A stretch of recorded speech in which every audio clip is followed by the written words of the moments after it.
नमस्कार दोस्तों। मैं दीपक शर्मा अंग्रेज आपका स्वागत करता हूं द लीगल चैम्बर में। अब दोस्तों, आज की इस वीडियो के अंदर हम पार्टीशन सूट से रिलेटेड 16 अगस्त साल 2023 की ऑनरेबल सुप्रीम कोर्ट की लेटेस्ट जजमेंट आप लोगों के लिए लेकर आए। इसके अंदर ऑनरेबल सुप्रीम कोर्ट ने साफ तरीके से निर्धारित किया है कि जरूरी नहीं है कि एक पार्टीशन सूट हमेशा ही रजिस्टर्ड डॉक्यूमेंट पर किया जाए। उसको प्रॉपर तरीके से डॉक्यूमेंट्स पर उतारकर प्रॉपर तरीके से रजिस्टर्ड करवाना अनिवार्य नहीं होता। अगर एक पार्टीशन ओरली तरीके से यानी कि मौखिक रूप से हुआ है या फिर फैमिली सेटलमेंट के तौर पर हुआ है तो उसको भी कानून में बराबर मान्यता ही दी जाएगी। और यह चीज ऑनरेबल सुप्रीम कोर्ट ने अपनी इस जजमेंट में साफ तरीके से निर्धारित की।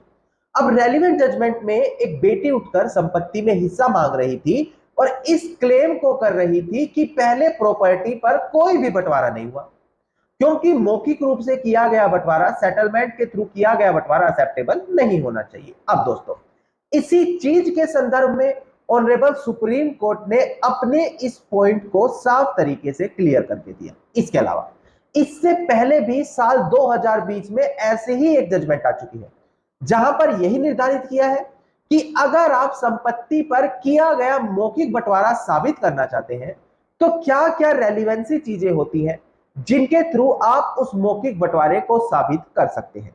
और ये सारी की सारी चीज मैं आज की वीडियो में आप लोगों को कवर करके देने वाला हूं। अब दोस्तों, अगर आप लोगों को हमारी ये वीडियो अच्छी लगती है, आप लोगों को हमारी तरफ से किए गए एफर्ट्स अच्छे लगते हैं, तो मेरा आप लोगों से अनुरोध है वीडियो को आप लाइक जरूर करें और साथ ही साथ अपना वैल्यूएबल कमेंट सेक्शन में जरूर लिखें। तो चलिए दोस्तों, अब आज की इस वीडियो को हम ज्यादा लंबा ना करते हुए आज की इस वीडियो को स्टार्ट करते हैं।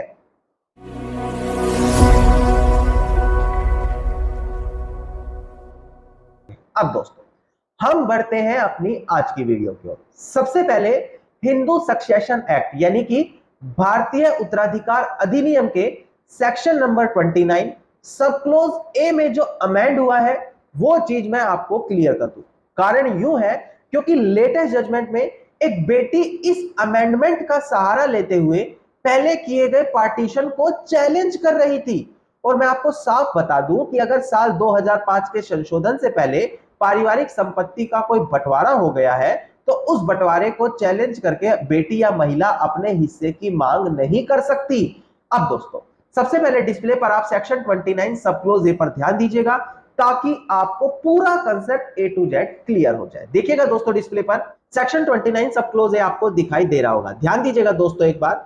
Equal right to daughter in coparcenary property, यानी कि जो भी बेटी है उसको कोपार्सनरी प्रॉपर्टी में बराबर का अधिकार दिया जाएगा। फर्स्ट पॉइंट देखिएगा, अगर एक जॉइंट फैमिली गवर्न प्रॉपर्टी है जो मिताक्षरा लॉ के तहत आती है तो जो डॉटर है यानी कि बेटी है बाय बर्थ उसके अंदर अपना अधिकार रखती है, वो भी उसके अंदर अब एक बेटे की तरह कोपार्सनर का दर्जा रखेगी और उसके पास भी सेम वही राइट आ जाएंगे जो एक बेटे का पास होते हैं।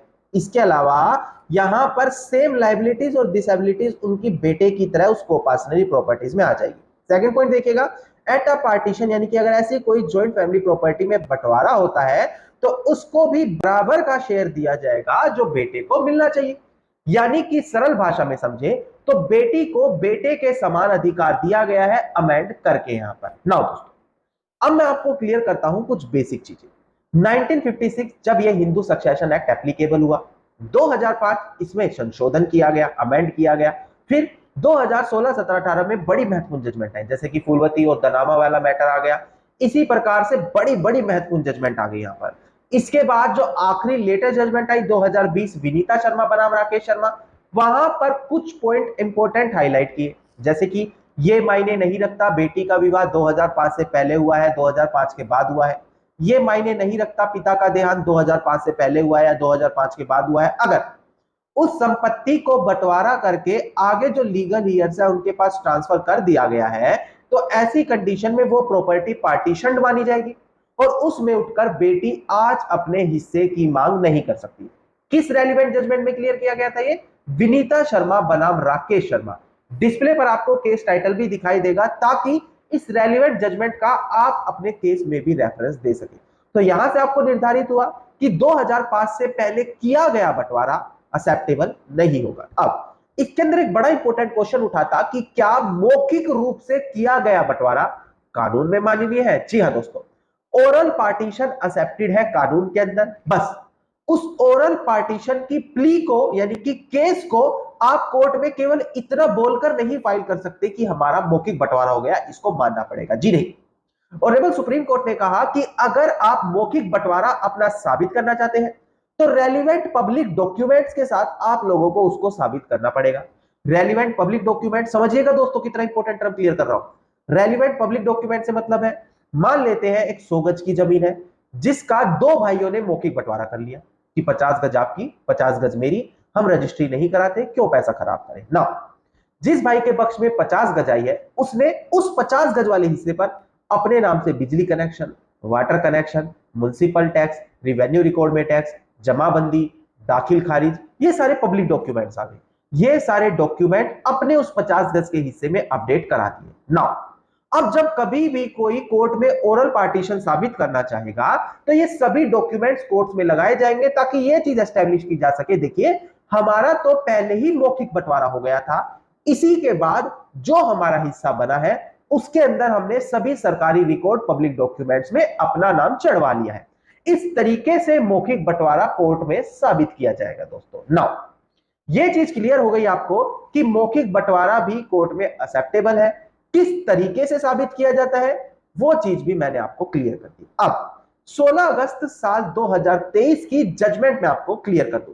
सबसे पहले डिस्प्ले पर आपको केस टाइटल दिखाई देगा, उसके बाद केस के फैक्ट और बैकग्राउंड क्लियर करूंगा और आखिर में ऑनरेबल सुप्रीम कोर्ट ने क्या कहा वो पॉइंट भी आपको क्लियर किया जाएगा दोस्तों। डिस्प्ले पर ध्यान दीजिएगा दोस्तों, केस टाइटल आपको साफ साफ दिखाई दे रहा होगा। प्रेजेंट केस टाइटल है, इसमें एच वसंती जो प्रेजेंट केस के अंदर अपीलियंट है वर्सेस ए सनाथा जो डेड हो गई है through legal representative and other, ये प्रेजेंट केस में रिस्पोंडेंट है। इसका सिविल अपील नंबर नोट कीजिएगा 7374 ऑफ 2008 और डेट ऑफ जजमेंट है दोस्तों 16 अगस्त साल 2023, यानी कि बिल्कुल लेटेस्ट जजमेंट मैं आप लोगों के लिए लेकर आया हूं और आप ही लोगों के लिए ये एफर्ट किए जाते हैं, क्योंकि जजमेंट पढ़ने के बाद ये भले मेरे केस में एक्सेप्टेबल हो, वहां पर हेल्पफुल हो, पर इसको प्रॉपर प्रेजेंटेशन आप ही लोगों के लिए यहां पर की जाती है। तो छोटा सा अनुरोध है आप लोगों से, वीडियो को आप लाइक, शेयर और अपना वैल्यूएबल कमेंट सेक्शन में जरूर लिखें। अब देखिए दोस्तों, यहां से मैं आपको केस के फैक्ट्स और बैकग्राउंड क्लियर करूंगा, बड़ी ध्यान से वीडियो को देखना होगा। अब प्रेजेंट केस में जो प्लेंटिफ है वो कोर्ट से पार्टीशन की मांग करती है, यानी कि बंटवारे की मांग करती है। उसका कहना है कि हमारी एक कोपार्सनरी प्रॉपर्टी है, यानी कि वो प्रॉपर्टी जिसके अंदर सभी कोपार्सनर हम वारिसों का अधिकार होता है, उसके अंदर बंटवारा किया जाए। क्यों किया जाए? क्योंकि सेक्शन 29 सब क्लोज ए हिंदू सक्सेशन एक्ट जो मैंने वीडियो की स्टार्टिंग में आपको क्लियर किया था, वो उनको इक्वल कोपार्टनर का अधिकार देती है एक बेटे के समान। और अगर उस प्रॉपर्टी में पहले बंटवारा अगर हुआ भी नहीं है तो बेटे को जो हिस्सा मिलेगा वही मुझे मिलना चाहिए और इस प्रॉपर्टी का पार्टीशन अब होना चाहिए ना। इस चीज में जो डिफेंडेंट है उनका कहना है कि ये तो प्रॉपर्टी पहले ही बंटवारे में आ चुकी है, हम लोगों ने पहले ही अपनी संपत्ति का बंटवारा किया है जिसके तहत सभी लोगों को उनका अपना अपना हिस्सा अलॉट कर दिया गया। तो आज इस संपत्ति पर दोबारा से पार्टीशन नहीं होना चाहिए ना दोस्तों। सबसे पहले ट्रायल कोर्ट ने प्लेंटिफ के इस क्लेम को डिसमिस कर दिया। ठीक इसी प्रकार से ये मैटर ऑनरेबल हाई कोर्ट के सामने पहुंचा अपील होते हुए। हाई कोर्ट ने भी यहां पर इस मैटर को डिसमिस कर दिया। उनका कहना है कि जो प्रॉपर्टी पहले पार्टीशन हो चुकी है वहां पर भले सेक्शन 29 सब क्लोज ए का रेफरेंस दिया जाए पर वो पार्टीशन नहीं हो ना दोस्तों। अब सबसे बड़ी चीज ऑनरेबल सुप्रीम कोर्ट के सामने आई कि क्या इस तरीके के कोपार्सनरी राइट संपत्ति पर बंटवारा करने का भी अधिकार देते हैं। देखिए दोस्तों, यहां पर ऑनरेबल सुप्रीम कोर्ट ने क्लियर किया कि केवल पार्शियल पार्टीशन करने के लिए या पहले कोई संपत्ति जिसका मौखिक रूप से बंटवारा हुआ है, उसका कोई फैमिली सेटलमेंट के तहत बंटवारा हुआ है, वो चीज भी कानून में इक्वल एक्सेप्टेबल है। एक महिला ये क्लेम नहीं कर सकती यहां पर कि पहले मौखिक बंटवारा है या फैमिली सेटलमेंट है उसको एक्सेप्टेबल नहीं करना चाहिए, क्योंकि केवल स्टैम्प पेपर पर रजिस्टर्ड बंटवारा ही कानून में माननीय नहीं होता। अगर एक संपत्ति का मौखिक बंटवारा है, फैमिली सेटलमेंट के थ्रू बंटवारा है, तो उसको भी प्रॉपर लीगल वैलिडिटी कानून में दी जाती है। और अगर एक उठकर महिला ये क्लेम कर रही है कि पहले जो बंटवारा है वो पार्शियल था, यानी कि पूरा संपत्तियों पर बंटवारा नहीं हुआ था, कुछ हिस्सों पर हुआ था, या फिर महिला ये क्लेम करती है कि मौखिक बंटवारा था, फैमिली सेटलमेंट के थ्रू बंटवारा था, जो आज तक हुआ ही नहीं है, ये लोग झूठ बोलने के लिए इसको मौखिक बंटवारे का नाम ले रहे हैं, इसका एक फर्जी दस्तावेज बनवाकर फैमिली सेटलमेंट का नाम ले रहे हैं। तो यहां पर बर्डन ऑफ प्रूफ उसी महिला के ऊपर आ जाएगा जो ये क्लेम कर रही है कि ये कोपार्सनरी प्रॉपर्टी है, इस पर कोई भी बंटवारा नहीं हुआ और इसके अंदर बंटवारा करते हुए हमें बराबर का अधिकार दिया जाना चाहिए, और बर्डन ऑफ प्रूफ इसी महिला के ऊपर लाइज करेगा। तो ऑनरेबल सुप्रीम कोर्ट ने कहा कि ऐसा नहीं है कि केवल रजिस्टर्ड दस्तावेज का पार्टीशन ही माननीय हो, ओरल पार्टीशन और फैमिली सेटलमेंट की तरह किया गया बंटवारा भी कोर्ट में एक्सेप्टेबल माना जाता है। नाउ दोस्तों, यहां से आपको क्या पॉइंट क्लियर हुआ, ध्यान दीजिएगा। ओरल पार्टीशन अगर मौखिक रूप से किया गया बंटवारा है वो भी लीगली एक्सेप्टेबल है, पर ध्यान दीजिएगा विनीता शर्मा राकेश शर्मा में उसको कैसे कोर्ट में साबित किया जाए वो चीज भी क्लियर है। तो मौखिक बंटवारा अगर है तो उस पर इस तरीके के पब्लिक डॉक्यूमेंट आप जरूर क्रिएट कर ले ताकि फ्यूचर में कोई डिस्प्यूट हो तो आपकी स्ट्रॉन्ग स्टैंडिंग बनी रहे। सेकंड चीज, फैमिली सेटलमेंट अगर आप करते हैं तो ऑनरेबल सुप्रीम कोर्ट का कहना है कि मेमोरेंडम है तो उसको रजिस्टर्ड करवाना भी अनिवार्य नहीं है, यानी कि परिवार में किया गया लिखित बंटवारा भी रजिस्टर्ड करवाना अनिवार्य नहीं है, बस उसको आप मेमोरेंडम के तौर पर उतारे, ना कि एट ए टाइम पार्टीशन की तरह। दोस्तों थर्ड चीज, यहां पर अगर कोई बेटी कोर्ट में उठकर क्लेम कर रही है कि 2005 से जो ये पहली संपत्ति है इस पर कोई भी बंटवारा नहीं हुआ, क्योंकि देखिए मौखिक बंटवारा अगर आपने पब्लिक डॉक्यूमेंट के थ्रू नहीं दिखाया तो दिक्कत आपको आएगी। हो सकता है उनका एडवोकेट या वो बेटी चालाकी से क्लेम करके कह दे कोई भी मौखिक बंटवारा नहीं हुआ, तो ऐसी कंडीशन में आप लोगों को दिक्कत आएगी। तो ध्यान दे, समय रहते पब्लिक डॉक्यूमेंट क्रिएट करें। पर अगर ये कह रही है एक बेटी की मौखिक बंटवारा हो चुका है, कोई रिटर्न डॉक्यूमेंट में बंटवारा नहीं है, तो उसको भी कोर्ट कानून में एक्सेप्टेबल माना जाएगा। मैं बार बार बोल रहा हूं, oral partition, family settlement partition, memorandum, ये सभी चीज बंटवारे के लीगल तरीके हैं। केवल रजिस्टर्ड तरीके से पार्टीशन डीड करके पार्टीशन सूट डालकर ही प्रॉपर्टी का बंटवारा नहीं किया जाता, और यही चीज ऑनरेबल सुप्रीम कोर्ट ने इस रेलेवेंट जजमेंट में क्लियर की है। दोस्तों धन्यवाद। दोस्तों उम्मीद करता हूं वीडियो के अंदर मिली जानकारी आप सभी लोगों के लिए बेहद ज्यादा लाभदायक साबित होगी। वीडियो के अंदर अगर मिली जानकारी आप सभी लोगों को अच्छी लगी तो वीडियो को आप लाइक, शेयर और कमेंट जरूर कीजिएगा।